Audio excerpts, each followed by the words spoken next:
Muy buenas noches, bienvenidos a un nuevo programa de cursos, que es el programa del Centro de Estudios Superiores Universitarios de la Universidad Mayor de San Simón.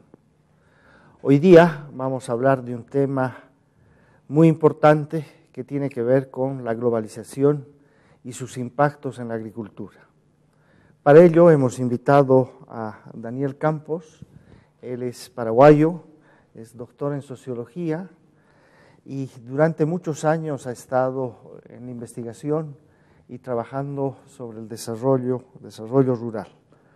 Él es también miembro de la Sociedad de Estudios Rurales y Cultura Popular en Paraguay. Muchas gracias por haber aceptado esta invitación. Bienvenido al programa de cursos. Muchísimas gracias por la invitación y estamos disponibles para dar nuestro granito de arena a este programa del Centro de la Universidad Mayor de San Simón. Daniel, decía de que la globalización ha tenido muchos impactos en la agricultura.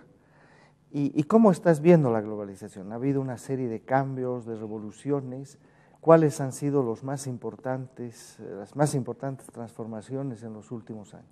Bueno, siempre se suele hablar en forma muy no académica de la globalización y se suele confundir la globalización simplemente con una expansión agresiva del mercado.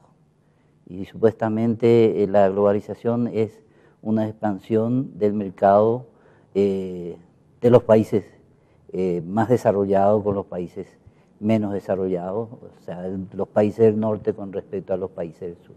En realidad eso es un resultado de la globalización.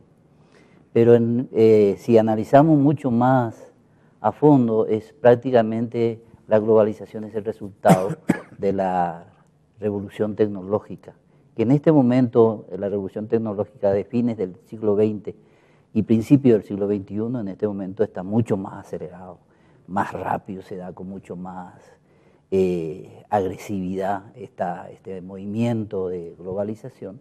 O sea que hay cambios tecnológicos sumamente importantes. Hay cambios tecnológicos sustantivamente importantes que va cambiando inclusive la forma de producción, la forma de relaciones sociales y nos tiene que estar cuestionando completamente a nosotros los científicos a entender eso en base al cual tendríamos que estar desarrollando nuevamente en una aproximación, un abordaje de una nueva economía política, que es muy diferente a una economía política de lo que se podría estar hablando en el siglo XX y en el siglo XIX. Los cambios, y tú nos comunicabas en una conferencia que diste en el CESU hace unos días, nos decías que los cambios se han dado sobre todo a nivel de la electrónica, a nivel de la biotecnología, pero que también había cambios y una reingeniería social que se estaría produciendo actualmente. Sí, efectivamente, los cambios yo le llamo a esta última revolución tecnológica es, a diferencia de las revoluciones tecnológicas anteriores, como la revolución tecnológica einsteiniana, que fundamentalmente se basa en el descubrimiento del petróleo y todos sus derivados, en el movimiento, con el avión, con todo eso, que fue un poco el que metió una primera aceleración al proceso de cambios en toda la sociedad mundial, vamos a decir. Luego prácticamente la diferencia es que en este momento se dan una triple revolución tecnológica, que es la revolución electrónica, cibernética, la revolución biotecnológica, ingeniería genética específicamente, y la revolución de la reingeniería social, fundamentalmente de la reingeniería de las gerencias empresariales, como una forma de gerenciar el proceso de acumulación del capital para poder, fundamentalmente respondiendo a la crisis del capital. Tuvimos una crisis del capital y a esa crisis del capital responde un poco, fundamentalmente a finales de los 80, una primera crisis fundamentalmente del petróleo con los países productores de petróleo, en donde precisamente se obligó a un proceso de aceleración de esta triple revolución tecnológica simultánea, estructurada. Y en eso se siente muy fuertemente toda la influencia en la sociedad, en las relaciones sociales, en los cambios de formas de producción, y prácticamente en este momento uno de los elementos importantes, por ejemplo, que tenemos que analizar, las fábricas dentro de mi investigación no se reducen ya a un local en donde están los obreros. Vos prácticamente con un internet y con una computadora te podés desplazar en cualquier parte del mundo y estar de alguna forma controlando tus negocios. Y al mismo tiempo tus negocios no pueden estar reducidos ni limitados en un solo local, sino que se expande a mucho más áreas. Esa fue la posibilidad como para entrar la industrialización de la agricultura e impactar fuertemente en el campo, fundamentalmente con la electrónica y simultáneamente con la biotecnología. O sea, los cambios genéticos de alguna manera han sido extraordinarios en los últimos tiempos. Extraordinarios. Tal vez nos puedes dar algunos ejemplos de cómo estos cambios genéticos, esta biotecnología, la aparición de los transgénicos, de repente ha tenido una influencia muy grande en la agricultura, por ejemplo, en Paraguay, ¿no? Claro, no solamente en Paraguay, sino prácticamente en toda América Latina y fundamentalmente en el área del Mercosur, que prácticamente se está convirtiendo en el granero del mundo, vamos a decir. Brasil, Paraguay, Bolivia, Argentina, Uruguay, que prácticamente se está especializando en esa producción de granos, supuestamente para alimentos, que es la soja. Y eso fue prácticamente un resultado de un proceso que se inició con la Revolución Verde, con las semillas milagros, con los híbridos.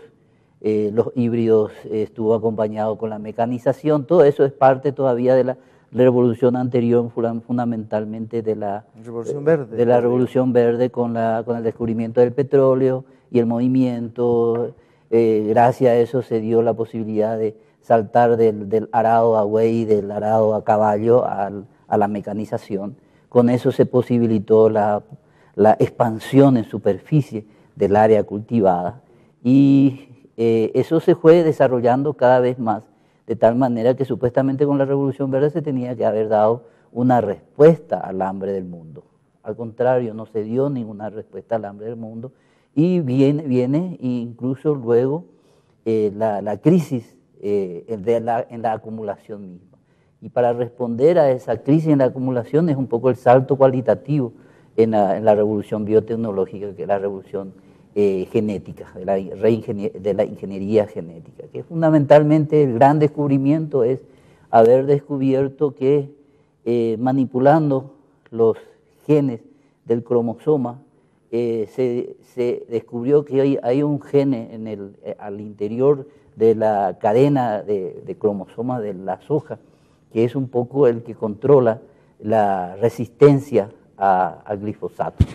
Y de un virus que era resistente al glifosato se le puso a la soja y entonces prácticamente se podría de alguna manera hacer un control de malezas y permitir a los grandes expandir mucho más la expansión. Eso hizo saltar en Paraguay, por ejemplo, de una limitación de que apenas se podría estar expandiendo la superficie cultivada de la soja a 600.000, a 800.000, de repente con la transgenia se estuvo expandiendo a 1.000.000, 1.500.000, 2 millones, 3 millones, 3.500.000, como estamos en este momento. O sea que ha sido como un boom de la soya en Paraguay. Un boom de la soja. Y fundamentalmente no solamente en Paraguay, sino eso estuvo viniendo del Brasil.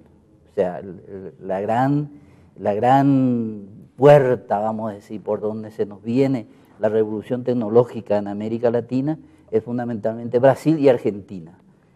Por un lado la puerta por Argentina a través de Monsanto, por otro lado la puerta por Brasil a través de Monsanto. Entonces, muchos años antes que Paraguay estuviera entrando y Bolivia, creo yo también, porque Bolivia fue el último que fue entrando. Se incorpora, ¿no? Se incorpora a esta revolución. Por una presión, prácticamente de una ocupación de hecho del espacio. Se fue dando que simplemente la semilla transgénica fue pasando de frontera a frontera, cruzando el río a Paraguay, cruzando el río de Argentina a Paraguay, sin aparentemente ningún control, aun cuando se decía que no había leyes que permitía la incorporación de la transgenia en la tecnología aplicada a la soja. Eso prácticamente a principios del 90, 92, 95, 98, que fue imponiéndose cada vez más. Entonces, en un momento dado dijeron, bueno, ¿qué es lo que vamos a hacer tanto si prácticamente del 100% de la semilla usada tenemos ya 60-70% de semilla transgénica? Entonces es mejor de alguna manera permitirlo. Entonces prácticamente desde el 2006 o 2007 se blanqueó, prácticamente se permitió ya. O sea, de alguna manera los transgénicos antes estaban prohibidos en Paraguay. Estaban prohibidos. En cambio ahora ya está totalmente las puertas abiertas, están haciendo los eventos científicos. Monsanto, además de Monsanto, están haciendo otras grandes empresas multinacionales productoras de semillas transgénicas también, de Europa, de Alemania, y fundamentalmente hasta este momento yo creo que nadie le compite a Monsanto. Prácticamente las semillas de Monsanto son las semillas más vendidas, más aceptadas, más reconocidas por el productor. Aquí en Bolivia tenemos una situación muy parecida, que hasta hace unos años también los transgénicos eran muy criticados, muy resistidos, los movimientos sociales, la sociedad civil, las ONGs, las universidades se oponían fuertemente, y mismo el MAS, ¿no?, que es el partido de gobierno, pero ahora ya se ha liberalizado y finalmente las semillas transgénicas también ya están presentes en el país. Pero hablabas de que todas estas semillas están controladas por las grandes transnacionales. Todas las semillas las transgénicas están controladas por las grandes transnacionales, que los productores tienen que estar pagando el hecho de la propiedad intelectual. No me acuerdo en este momento el término específico que se usa para las patentes, las regalías que se tienen que hacer, y están todos blindados, todo de cómo tiene que estar pagando en un sistema muy bien desarrollado, en donde el productor está articulado como en una cadena, pero blindado desde la planificación hasta la última etapa de la comercialización, en donde prácticamente entregan el silo, y el silo que está conectado con las grandes multinacionales, y todo de alguna manera están conectados con Monsanto o alguna de estas empresas multinacionales, tienen que pagar a la entrega de su semilla, tienen que pagar la patente de la semilla utilizada. En este momento, el primer evento que habían hecho y que se largó con la soja está bastante cuestionada porque creó resistencia dentro de la producción. Ahora prácticamente en Brasil se tienen más de 18 malezas ya resistentes al glifosato. Entonces, en este año, a partir del año pasado, inclusive un poquitito al año antepasado ya entró, pero fuertemente a partir del año pasado, 2013, 2014, entró una semilla doblemente eficiente, según Monsanto, según las grandes empresas, que empieza a controlar nuevamente, pero empieza ya a desarrollar en sus recomendaciones a tener que no solamente insistir en la semilla transgénica, según Monsanto, para no generar y no crear una resistencia al glifosato, se tiene que hacer ciertas rotaciones. No se puede en una parcela seguir haciendo siempre con la misma semilla transgénica, sino que hay que de alguna manera rotar con semillas no transgénicas y al mismo tiempo rotar con otros rubros no transgénicos que pudiera de alguna manera controlar mejor la generación de resistencia de las malezas que se está desarrollando simultáneamente al glifosato. O sea, de alguna manera la eficacia de las primeras semillas están perdiéndose y más bien hay que crear otras semillas y eso es un gran negocio para las grandes empresas. Fundamentalmente un gran negocio y al mismo tiempo genera mucha dependencia del productor, porque el productor cada vez más se halla en una situación muy frágil, endeble, en donde todo le tiene que estar dando el paquete de la semilla. A partir de la semilla se generan paquetes específicos de los agroquímicos que se tienen que estar desarrollando y con los agroquímicos incluso combinar con diferentes herbicidas que no es suficiente con el solo glifosato para controlar absolutamente las malezas. Y en algunos casos inclusive ya está empezando nuevamente en Paraguay a contratar asalariados para controlar las malezas a mano. Un poco los cambios que se han dado aquí en Bolivia, en los últimos tiempos ha crecido muchísimo la soya, pero los otros cultivos, los cultivos tradicionales como la papa, qué sé yo, las verduras, los tomates, los frutales, más bien ha habido un cierto estancamiento. No sé si eso también se da en el Paraguay. También se da en el Paraguay. El crecimiento es fundamentalmente a partir de la soja.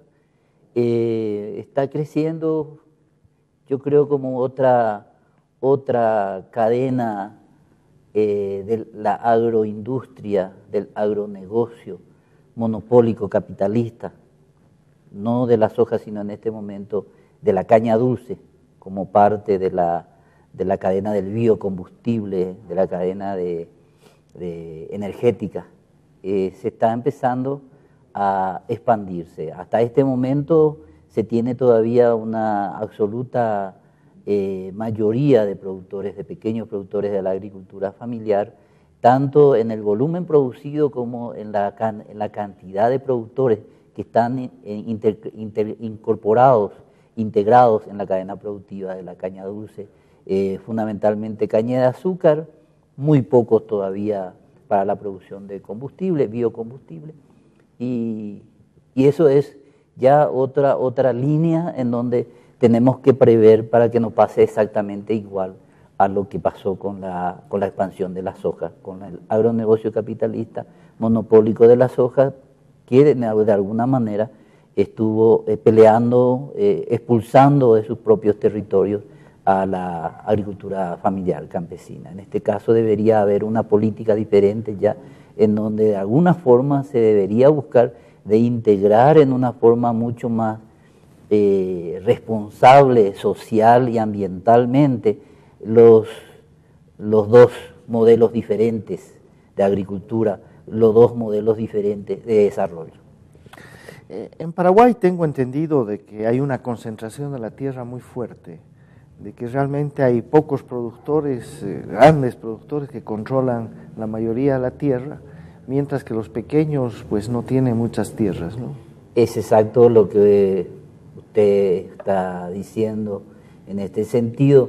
Según el censo, el último censo que hemos tenido en el 2008, nos da los números que prácticamente nos dice que en cuestión de la concentración no hemos absolutamente avanzado en nada, al contrario, hemos retrocedido con relación a los otros censos que cada 10 años se estuvo desarrollando. En este caso se desarrolló no solamente en 10 años, sino se desarrolló en prácticamente 20 años. En el último censo agropecuario nuestro, el es de 1992, y el penúltimo, y el último es del 2008. En este censo la concentración se empeoró, es decir, tenemos prácticamente 93% de la agricultura familiar campesina y tenemos solamente 2% de la gran empresa con mucha superficie. Eso en cuanto a la torta de la tierra, los 2% en cuanto a cantidades de productores grandes detenta el 93% de la torta de la tierra, mientras que los prácticamente 5% de la pequeña agricultura familiar campesina detenta solamente el 2%. Con esas cifras que nos estás dando, de que finalmente un 2% de productores casi controla la totalidad de las tierras agrícolas en Paraguay, ¿tiene futuro la agricultura, la pequeña agricultura? ¿Tiene futuro la agricultura familiar? El índice que es importante analizar es de 0.97, casi es una concentración perfecta. Esa es una cuestión que prácticamente viene nuevamente de vuelta en ese debate clásico ya desarrollado tanto por los liberales y que en este momento aparece nuevamente con los neoliberales, pero también incluso por los marxistas, porque es el típico debate de Lenin que estaba desarrollándose con Kautsky también, que se está dando y que los dos concluían que prácticamente era mucho más eficiente desarrollar grandes unidades productivas que desarrollando pequeñas unidades productivas.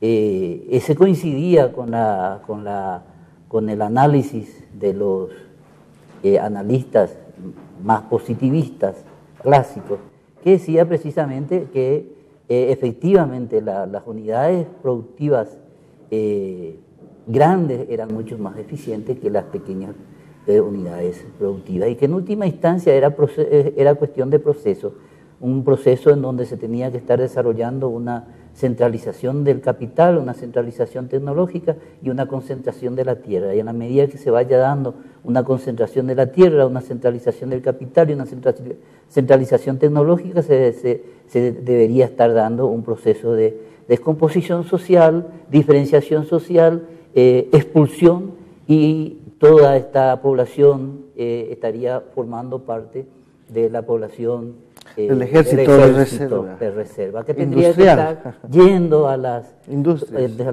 a las ciudades, pero tenemos la sorpresa que en América Latina y en todos los países no desarrollados todavía, como los países del norte, no tenemos industria, entonces se crea toda un área marginal muy grande, en donde prácticamente no se tiene obreros, pero sí se tiene marginales y se tiene agricultura familiar.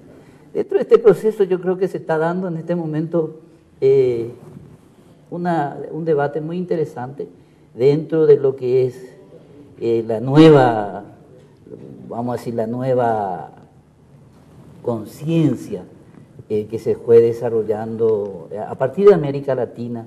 Empieza fundamentalmente con algunos planteamientos de Chávez, con algunos planteamientos de Evo, en donde se desarrolla y se recupera lo que hacía mucho tiempo atrás algunos intelectuales, algunos científicos sociales, economistas, haciendo economía política, había planteado que precisamente no era ese el caso, era salir del problema del debate clásico de Yayanov y Lenin, en donde Yayanov decía, no, el problema del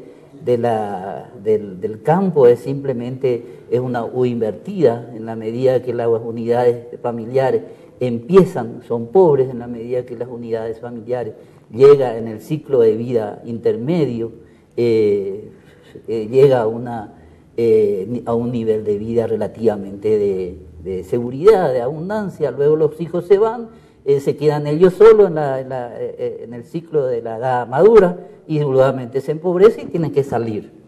Mientras que Lenin le decía, no, estaba equivocado, el proceso es fundamentalmente un proceso mucho más dinámico del capital, que penetra en el campo, y parte del proceso de penetración del capital en el campo es un proceso de descomposición, un proceso de expulsión, y eso tiene que generar industria, y entonces hay una polarización entre la burguesía y el proletariado, que dentro de eso implicaría ya también un nuevo sujeto histórico que llevaría el cambio al mundo, porque es el sujeto que estaría reflejando los intereses de todos para poder hacer el cambio que pueda aventajar a todos. Pero definitivamente en este proceso nos dimos cuenta, y esa fue un poco mi tesis de doctorado, mi tesis de mi maestría fundamentalmente en desarrollo en sociología rural, y después en el doctorado analizando el algodón, una economía política del algodón, en donde demostraba que no se daba ni polarización,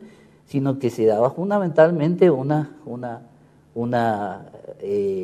convivencia entre los grandes y los entre pequeños. Los grandes y los pequeños, y que en esta convivencia entre los grandes y los pequeños, estos pequeños tienen la posibilidad de desarrollar alternativas que los grandes no pueden desarrollar, y que en última instancia son los nuevos sujetos históricos ante la revolución tecnológica que se estaba empezando a dar a fines ya del siglo XX y aceleradamente en el siglo XXI, en donde prácticamente las relaciones sociales cambian todo y los procesos. Eso fue muy interesante, porque los primeros políticos que pudieron ver eso fueron los políticos que empezaron a agarrarse de las teorizaciones de los intelectuales de América Latina.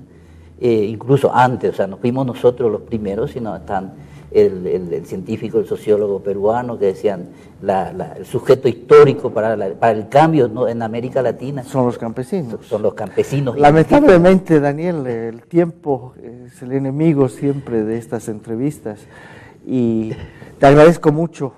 Tengo que cortarte abruptamente porque el tiempo se nos fue, y realmente muchas gracias. Y a ustedes, amables televidentes, muy buenas noches, y los esperamos para un nuevo programa el próximo miércoles a esta misma hora. Gracias.